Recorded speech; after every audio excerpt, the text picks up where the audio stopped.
Um, good morning, everybody. My name is Ndubuisi Ezeluomba. I am the I'm the Françoise Billion Richardson curator for African art at the New Orleans Museum of Art. This morning, we are going to be having a conversation with Professor Frank Ugiomoh. Professor Frank Ugiomoh is an art historian, sculptor, and printmaker. He is a professor of art history and theory at the Department of Fine Art and Design, University of Port Harcourt, Nigeria. He researches and publishes, his researches and publications focuses on historiography and methods of African art history, as well as on criticisms of modern Nigerian art. He has engaged with recent contemporary photography discourse and fashion photography in Nigeria. A widely published scholar, both within Nigeria and abroad, he has participated in many research events around the world. Specifically, he was a research scholar at the Rock Art Research Institute, University of the Wits in Johannesburg, South Africa, in 2006.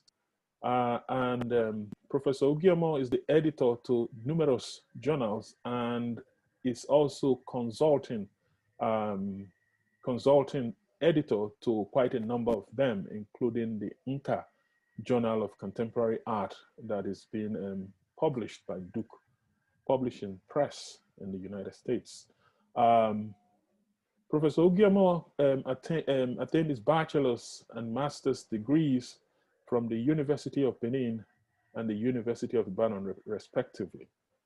He went ahead to, acquire another master's degree from the University of Port Harcourt and a doctorate degree in philosophy of history and aesthetics, both from the University of Port Harcourt. And he continued to write on critical issues regarding Nigerian art, both contemporary and historic. And today we are going to be discussing the ongoing conversation regarding the repatriation of African cultural patrimony, especially from the fallout of the proclamation by the President of France fairly recently. Good morning, Professor Ugiomoh, and welcome to our conversation today. Good afternoon from Nigeria, and thank you for having me. Thank you so much, sir. Well, our conversation is not really going to be straitjacket, so we are not going to be bogged by any rigor of being overtly formal. I like conversations to be very fluid, because through fluidity, our conversation can morph into different kinds of topics that will kind of offer even much more exciting dialectics in what we are dealing with. I am going to leave you off by putting up a slide. I'll share my screen and I'll put up a slide, and then we can start from that path. Oh, with your phone, can you see my screen? No, I'm on the computer now. Okay, let's see. I'm on the computer now. All right, so I have just put up a screen of an image that I believe you obviously have seen and have used in many of your teachings in the past. But for clarity's sake and for our audience sake, this image was captured after the 1897 destruction of Benin Kingdom. And I figured we can start off from this image to kind of capture that moment in history, and then kind of place it side by side to the ongoing conversation about the repatriation of cultural materials removed from Africa during colonialism. But before we go any further, I think it is only proper for us to know you from your own word, and then we can then begin to tease out your reactions about this conversation. Thank you, sir. Well, having to know me from my own words approximates to what you've told the audience about me. And I do not think I want to add more or less. You were right on point in introducing me. Regarding the collection or the photograph before us, this is the photograph of the British officers and punitive expedition of the army of the British government. They are sitting on a pile and a heap of pillages of artworks, stripped and dismantled from their installed positions or located in positions within the Oba's palace, as at the time Benin City was pillaged and ravaged, and the artworks piled in such a manner that they were sat on like heaps. But I want to make a funny comment on this. What was taken from Benin included ivory tusks and bronze works of figures and plaques. And the ivory tusks and all of that appear to dominate here. But my teacher of art history in those days told me that this expedition and the encountering of brass objects in Benin City was actually delusionary for the British, because 10 years before, they had pillaged the Ashanti Kingdom, where they saw so many gold and carted away. And so seeing the color of gold emerging from bronzes, it did appear that they had another cache of gold.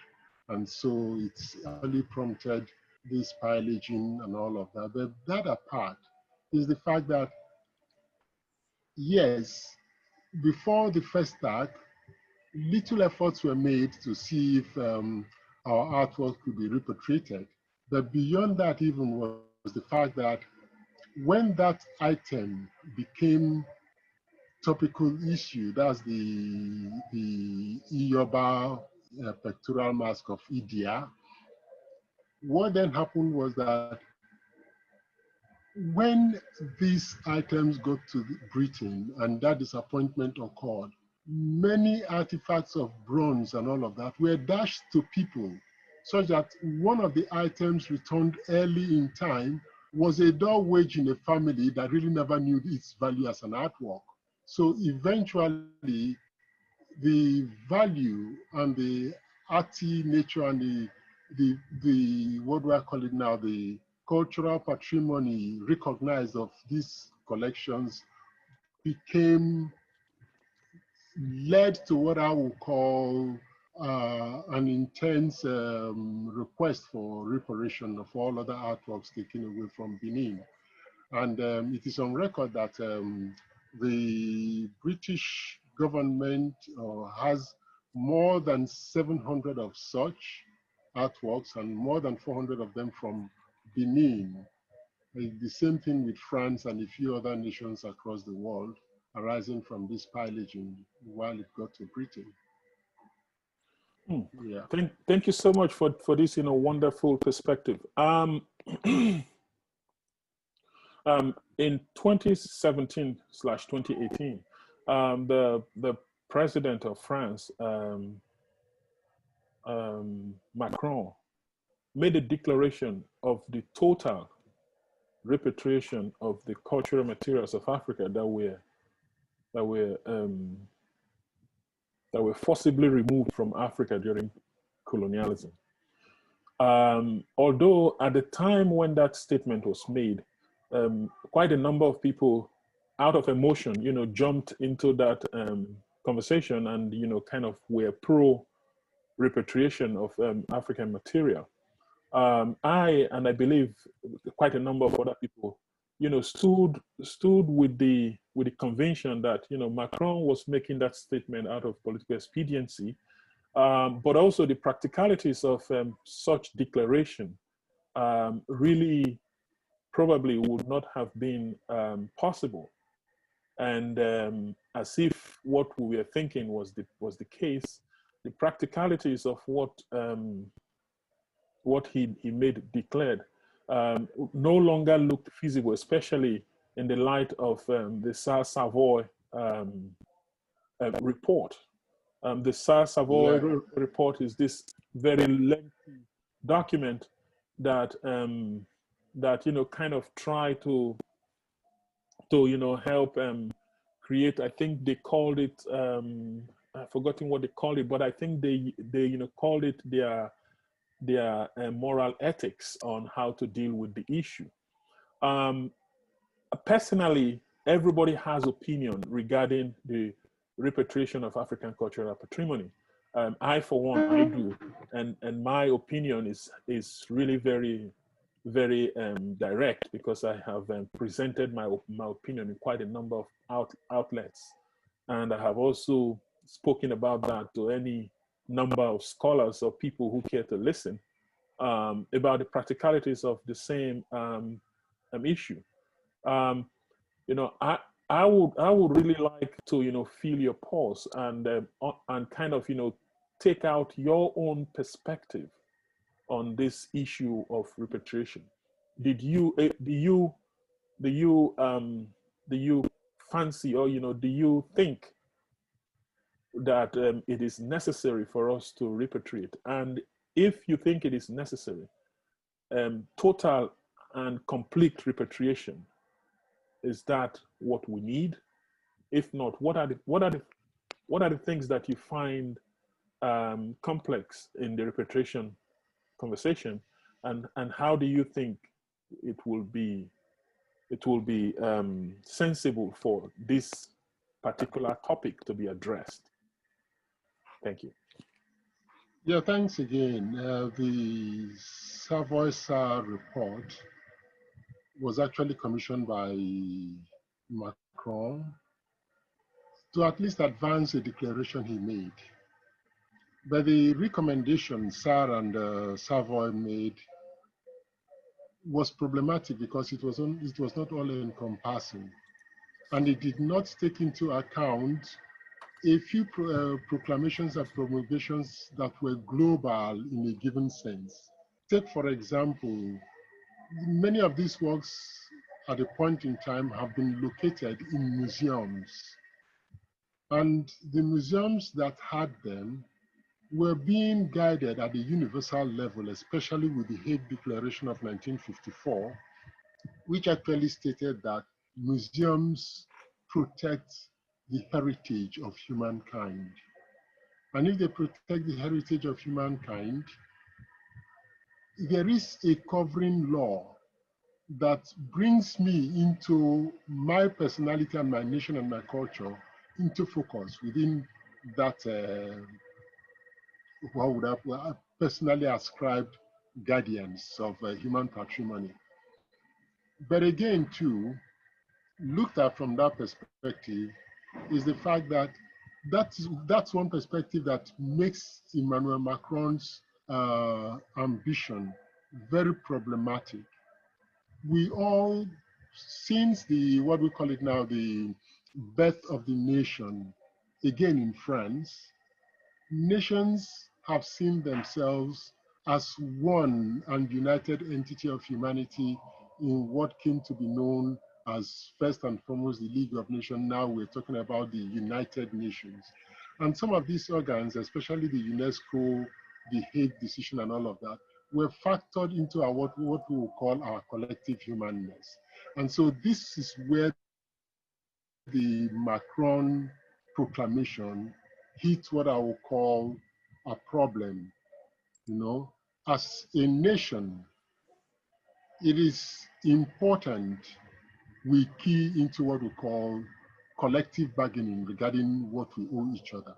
So when Macron makes such a statement and an ambition and an ideal, it becomes problematic to go beyond pronunciations, pronouncements, and the very limited nature of the content or nature of the Savoy document. So that's where the problem actually lies. So it wasn't really he not being able to walk his talk, but he would have taken counsel before making such a statement. For me, I would think that he meant well, because we've had so much agitation coming from the African continent especially. But when we look at such issues, we want to take Africa apart and aside. The world has been steaming or teeming with all sorts of agitations. The Elgin marbles are there. The Greeks are perpetually asking the British to return them. And so many other repatriation agendas and requests across the world.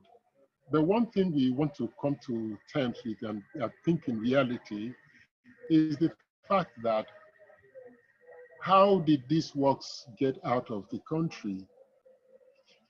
True, that of the pillaging of the Benin artifacts and some other African artifacts are known, and they qualify for repatriation because they are proceeds of coerced and stolen patrimonies of others. But some other ones oftentimes have been sold out by third parties. But I want to concern myself with what was seen to be illegally acquired and collected from Africa. They deserve to be returned because of the nature in which they were taken. But then, when the UNESCO Convention of 1954 declares that the museum, anywhere that has any holdings, no matter how it comes to be, holds these works in relationship to our common patrimony as humans, you begin to see the bottlenecks that makes it very difficult for us to sit down in the first instance to begin to think, how do we amend these conventions and all of that to allow for what we call a judicious approach to our demands and what we want. But be that as may, I want to call attention to the nature of these artworks, where they are kept, how they are kept, and the institutional facilities around Africa, Nigeria, where these artifacts ought to come to. But before then, I recall that the French, or this is the German philosopher Immanuel Kant, in his philosophy of, the critique of judgment, had stated clearly that the work of art is one cultural product of the humankind that binds all of humanity together. It erases sex, it erases class, it erases any and everything. And then somebody takes a war to another, he takes a booty and brings it home, and it has value for him for whatever reason. It has value for him for whatever reason he took it. And then for the places that are inseparable to the other humanity who shares the same humanity with you. So the ideal thing actually oftentimes for me is that, why don't we allow these artworks to stay where they are for two reasons. One, the institutional facilities where we want these artworks to come to, the countries where I want them to come to, what can we say of them? Are they adequate? Are they available? Can they stand what I call the special attentions given to them? They are not there, such that many Nigerians I have known and Africans are on the vanguard asking for artworks to be repatriated. But I do think that it would have been possible for Nigerians who are in the vanguard of demanding for repatriation to do a homework first. And that homework is, how do we create and establish institutions that is commensurate in terms of quality and care where this work will be brought to. And that's a major problem. And where it's not a major problem, we have seen in recent times some private organizations, unlike what happens in Europe where government is fully in charge, donating money and entering into agreement to build commensurate edifices that will host some of these works. Like the J.K. Randall donated a facility to house repatriated works that is expected to have opened this year. Such is what is expected, but then cultural patrimonies belong to certain people and not even the nation as a whole. So if you take a Benin artwork, for instance, or an Igboid artwork, for instance, repatriated and host it in Lagos, have you done justice from the cultural area it has come from? Number two, I mean, in that instance, the work would have been as good as staying wherever it was in the world because it didn't go to the cultural roots that had it. But beyond the cultural root that had it, those who knew what it was, are they still there to tell us what and how these things are? And so, and then the second one is the Royal Museum in Benin that ought to be taken off in 2023, where so much of the repatriated, yet to be repatriated Benin artworks are to be hosted.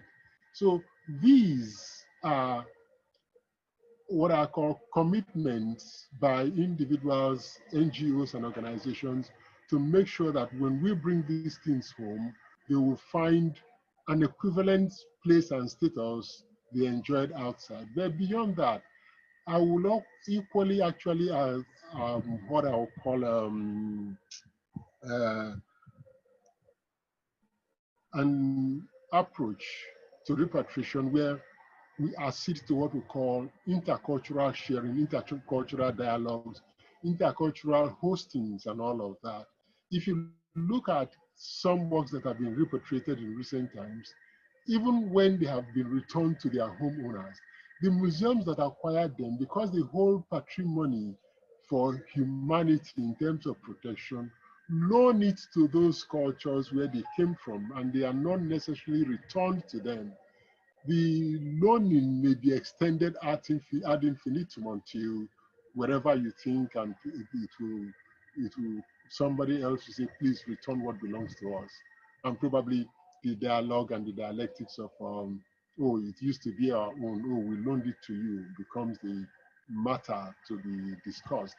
But left for me, one thing, I'm a strong advocate of allowing another to keep your cultural production, because your home is not emptied of its own cultural production.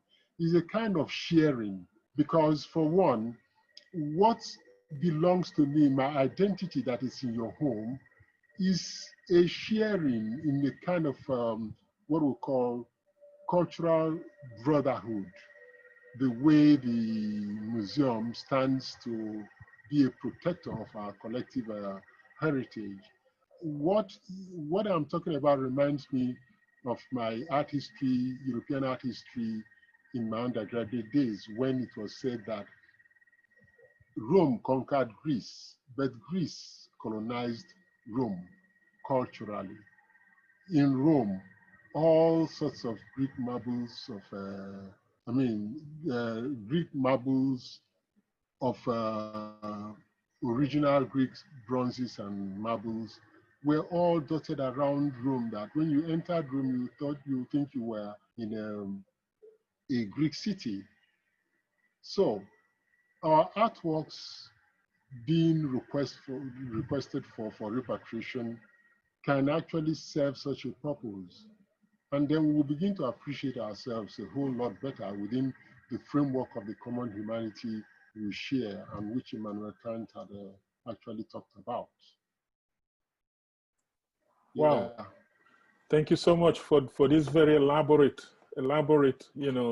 perspective to to the conversation. I always knew that the conversation is not exhaustive. That we should also start bringing voices of many kinds of voices, because fairly recently, American museum institutions, we have begun to, shall I call it, a problem shoot about how to be active participants with European colleagues in their move, or in their bid to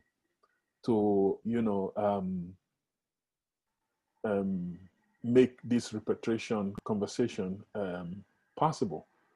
In February of 2020, I was at a roundtable conversation with Barbara Plankensteiner, the lady, the director of the museum in Hamburg, who I think has set up one of the most elaborate Benin exhibition in this century. I think it was set up in Vienna, Austria in 2007, and the show eventually traveled to France, the Quai Branly, the Musée Quai Branly, and it's not the Art Institute of Chicago, to a museum in Chicago. I was with her, and she called my attention to a project that she and a consortium of some other European institution are working on. The title of the project is, Digital Benin. They are trying to create a virtual and online platform that will reconcile all Benin art objects from around the world. So, like a one-stop shop, where if you're a researcher looking for any Benin material, if you log on to that platform, you can trace it.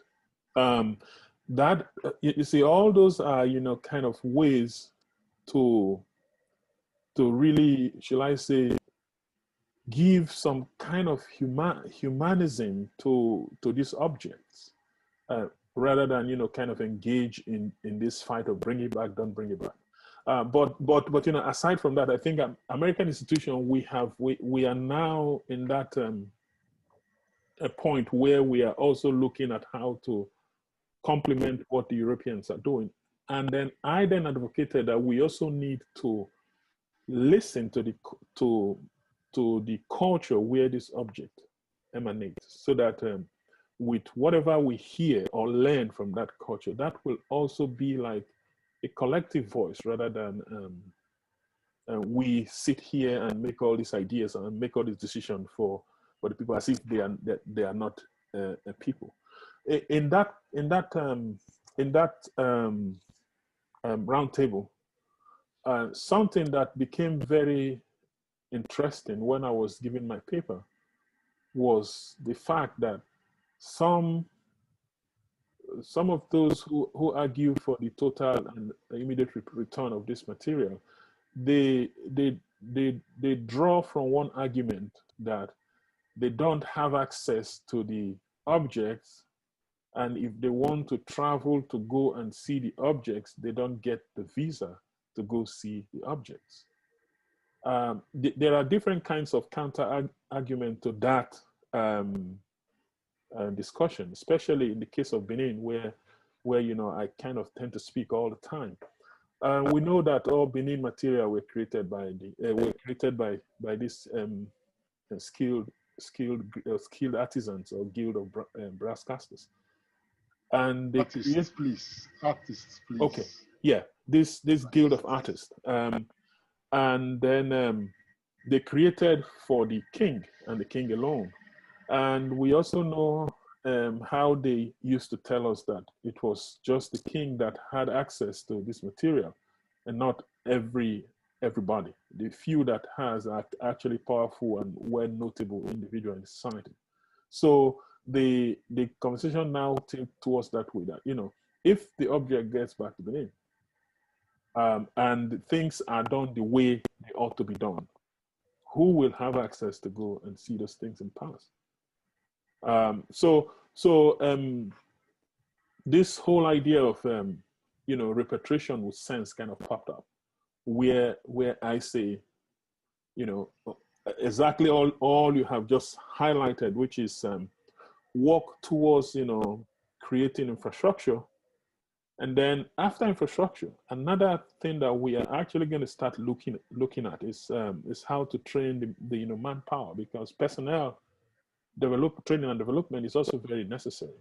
I remember that at the very beginning of my research at Nolokum, and I came to Benin City to the museum right there at Ring Road. I've exhausted everything they have in the museum, and I was about to leave when one janitor kind of followed after me and stopped me outside and said, "Do I need an ancient map of Benin?" And I was so excited. I said, "Let's go back and you go show me where that is," because I couldn't find it while I was going around. And they said, "No, it's not inside the museum. That I can bring it to my house if you're going to buy." So these are all kind of different nuances that you see, because these people who are supposed to be custodians of this material, maybe they don't have the kind of training that is necessary for them to know how to really care for these things. Rather than caring, they are only looking for an opportunity to line their pockets. So yes, I see comparisons to the way I am thinking, but the way we think sometimes it's not the way everybody can think at the same time. So that's really very good. But now going a little bit away from Benin, because I always do that all the time. I will go to I'll just change this I'll change this slide to this one. I'll come to this slide, for instance. The slide on the left is the Ascent staff from Dahomey in Benin Republic. And then the one on the right is the Ndubuisi Fubara from the Calabari people of River State, where obviously you are located, and I'm sure you have done maybe you probably have done work related. Yeah, some minutes away from my house. So we know part of the history of these ancestral screens. How Amaury Talbot. Hello.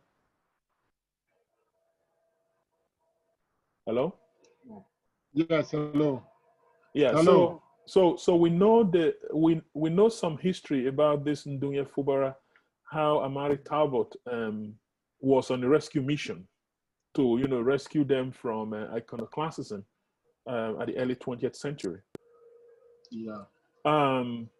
In this conversation about repatriation, do works like this kind of qualify to be part of what should be in the conversation or not? All works, insofar as they are cultural patrimonies of particular cultures and they are outside, a few things must be established. And that is why some people suggest things like provenance research. And with provenance research, you are able to say, this is how I got this work. This is who sold it to me. And many works like the map dealer you talked about come by way of third-party dealers who oftentimes remove these objects from where they are illegally and sell to people who don't mind whatever conscience there is. All they need to do is that they have an authentic African work. But works like this, like you have shown, may have gotten to Europe via via different reasons, agendas, and projects. While that is the case, provenance studies will establish how, where, and where. And I'm happy that the German government has dedicated some money for provenance studies, especially for its African collections and some other non-European collections, so that things could find a level ground to become what they ought to be. Some people are suggesting what we call relational ethics between the colonies and their colonizers in the past and all of that, at least to reach a common ground that brings about what we call respect for our common humanity in terms of keep this and let's keep this. It's not possible to repatriate everything from what I have said.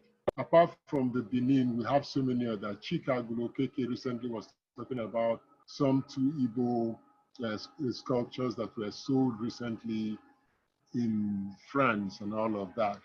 Be that as it may, if you look at those objects, if they are repatriated, where will you host them in the first instance? Let us assume that an institution in Europe was not housing them then. If they give it back to us, how do we keep it? We have a national museum in Lagos. We know how the likes of the man you talked about have published artworks from there, and some artworks have been returned in the past, and they never stayed more than 6 months, and they were lost to some greedy pillagers, local pillagers once again. So what do we do? One thing you have suggested is that we should begin, in fact, anybody talking about repatriation should begin what we call a conscientization of the people to appreciate what is returned to them as their heritage and part of their history and what this history is. You don't return something and you leave it in a cultural void because those who created them are no longer there. And what is the narrative around them? What do we tell about them? What stories do we tell about them? How do we situate them and locate them apart from the two efforts, the J.K. Randall facility that should open this year and the facility in Benin City that will be opening in 2023? What other efforts are we making? And how do we get people back into these museums? Museums definitely are problematic to manage, but in Europe, you can find somebody waking up and walking into the museum. That these works are returned is not for researchers alone. It's for even for people who should walk out of their way to say, I hear something like this, some things like this are collected here. And the person walks into that place. And walking into such a facility like the J.K. Randall will be eventually, is that people are properly schooled, informed, and located in such a way, knowledge-wise, that they begin to appreciate what their heritage used to be, where they are kept, and how they are kept. And they begin to learn to know how to do such things. How many technologies of museums do we have in Nigeria, especially for restoration and a whole lot of things that can be going on? I'm not sure we have as much as would be needed if all of these works are brought in. But by way of a face-saving factor, I advocate and I'll ask my countrymen and people who think work should be brought back to them to think about, to consider seriously what we call relational ethics. It doesn't belong to you, but it makes meaning to you because it makes me share my humanity with your humanity.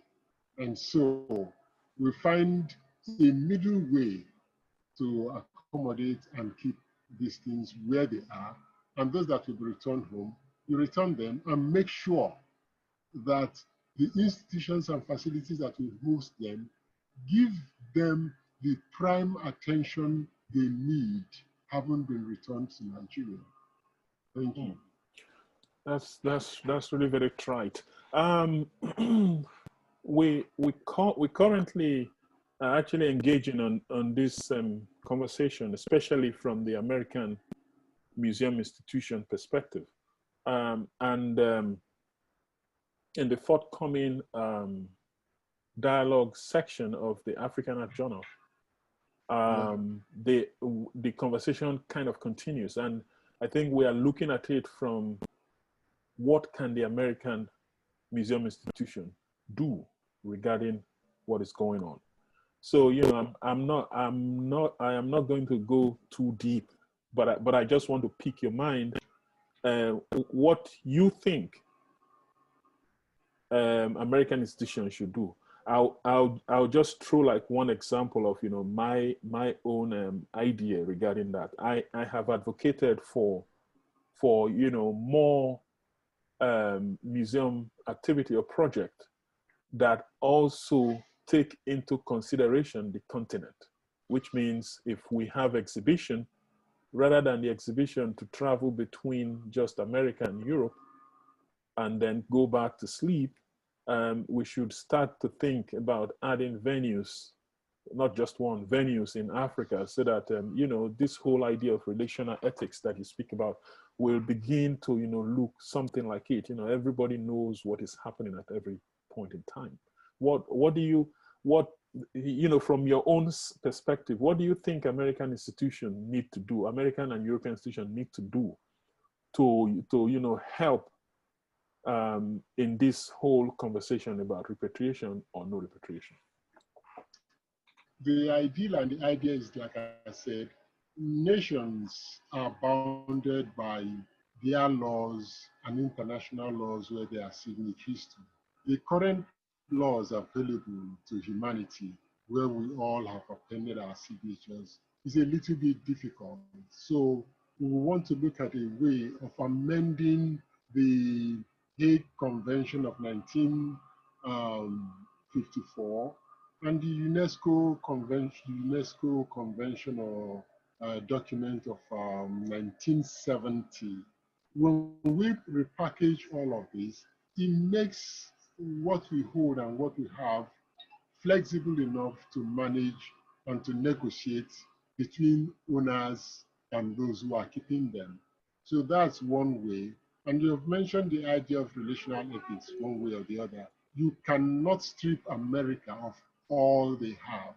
But within what we call provenance research, it's possible to come across, to identify works that were stolen and works that were acquired one way or the other, whose history is lost. And when such histories are lost, you want to ask yourself, did this man acquire this thing properly or illegally? It becomes another thing. But for me, if we can redefine the laws, strengthen them, and open them up a little bit to be very flexible, you know, for the museums to manage and be able to reach out and people reach out to them, it becomes a whole lot better. That's an aspect of the dimension of the dynamic nature of what we call relational ethics and more. That's just it all, because aesthetics has a whole lot of value in terms of bonding humanity. And at that level of bonding humanity where aesthetics has value, we must find a way of making sure that as humans, as a collection of humanity, we will go in and out of each other. And the work of art is one potent material and factor that aids intracultural dialogues, negotiations, and commerce, one way or the other.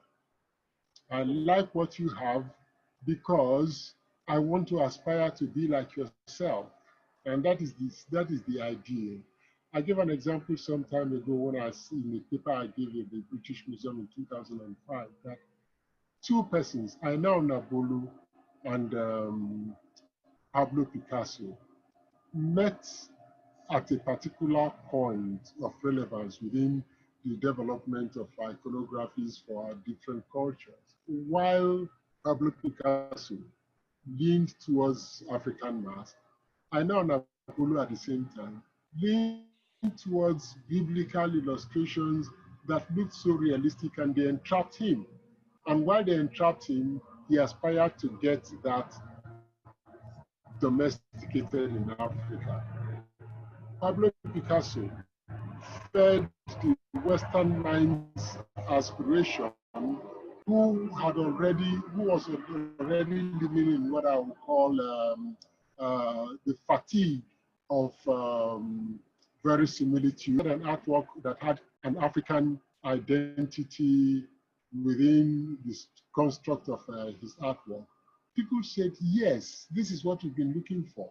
And in Nigeria, the new elites in Lagos as at that time, who were feeding Aina and Abolo as patrons, were enticed and interested in the new paintings he was doing that gave them individual identities. So these are the kind of relationships we normally should expect, you know, covertly or any way it happens, because it's what binds us as humans.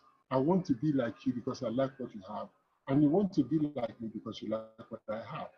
And the avenue to get this thing is intercultural relationships and dialogues that is healthy.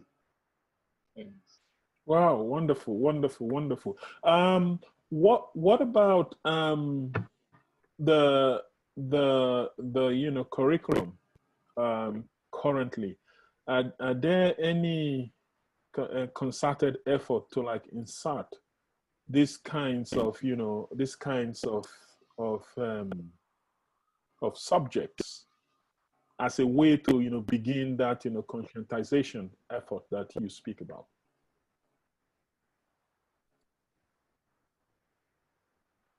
In the University of Port Harcourt, I designed a program, museum and exhibition management.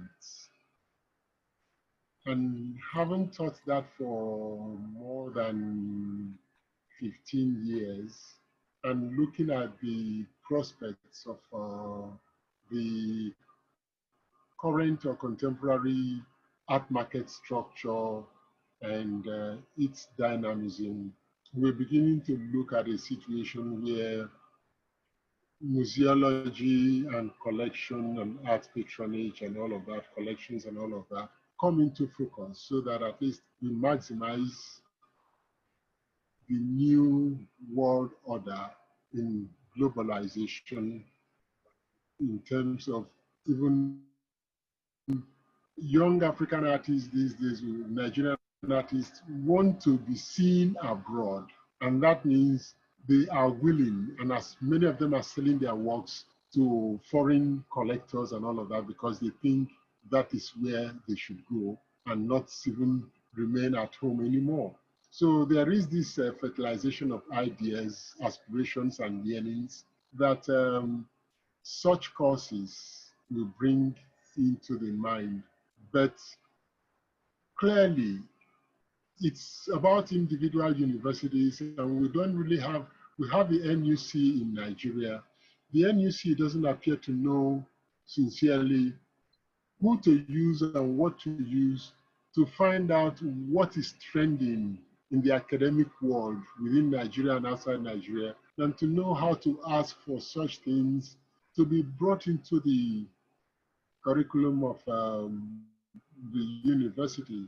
So it's a lot, it's even difficult and problematic. Find the institution that governs standards in the universities not really knowing what to do, because many people are yet to come to the reality of how these interconnections work and how and the ways and means of introducing them as viable subjects of. We hope that probably like next year, a conference is being proposed and planned on collection, collectors, national heritage, and repatriation, you know, to honor and celebrate somebody like Omoba Prince Mrs. Shillong as one of the foremost collectors in Nigeria and Africa. So we do hope that we can open up this dialogue and discuss at that venue and all of that, so that at least we begin to talk about something new. Oh, that program sounds really very exciting, and I hope I will be considered to come and sit down and listen to the shades of conversation that will be going at the event next year. As a curator, you will be invited, because okay. I know you have to give us a paper, and I'm equally thinking of Yakuba Konate too, because we are going to have a few lead papers around these circles: collection, repatriation, collectors, heritages and national patrimonies. Wow. Thank you so very much, Professor Frank Ugiomoh, for the time you had taken to, have this conversation today. While we are giving you thanks for the time you have spent, we are also going to make a solemn request that, as we go along, there may be other kinds of conversation that will really warrant your being a participant. And we hope that you are going to consider giving us the audience when that time comes.